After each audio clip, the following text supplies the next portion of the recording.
Rafael Nadal is not going to take part to the US Open and is not actually going to take part to the rest of the season? Well, I guess when it comes to Rafa Nadal, we are getting used to expecting him to not be able to play. He's always trying. He's always ready. Obviously, he went over to Washington, D.C. to play a couple of matches. And then he went over to Canada, tried to practice, didn't work, and then waited around for the US Open. So, I mean, he's trying. It's just that he can't do it. And I guess with every year, it seems like he's playing less and less. And he's obviously getting older and his body is taking a beating. But I think as long as he shows up and shows that he wants to and that he's actually physically trying, he must be training hard when he can to even consider playing. So I'm very sad. I'm very worried, of course, but I do think that he keeps coming back until one day when he absolutely cannot. And that'll be a day in the future. But so far, the will seems to be there. So if with the injury of Roger Federer and also now the injury of Rafa, what I feel what you're saying is that no, it's not the end of an era quite yet.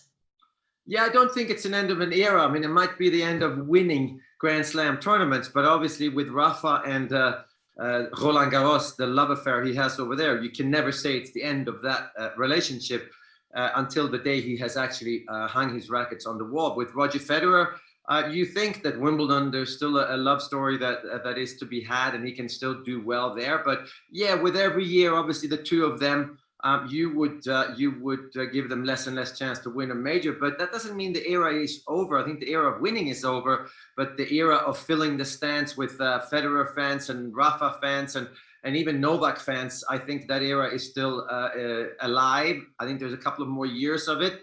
I'm not sure they'll be winning more Grand Slams. Obviously, Novak has a really good chance of winning more, but even him, it's not going to be that easy. The young guys are very, very good and very powerful and unafraid. But the era is still alive. And what about Novak Djokovic? In which position does it put him? Because now he's facing the Calendar Slam, but Nadal is not going to be in the draw. Federer is not going to be in the draw. It puts him in an awkward position, no? I think it puts him in a position where he doesn't really gonna celebrate victories, Grand Slam victories, the same way he did when the two of them were playing. But I guess if you go back and think, Roger Federer won most of his Grand Slam titles when Novak and Rafa were not playing. He played against Leighton Hewitt, Andy Roddick, Marat Safin, David Nalbandian, and that was a complete different challenge for him. And then suddenly Novak and Rafa comes up, and it's a different era, different generation. So I guess with Novak, he's the last man standing.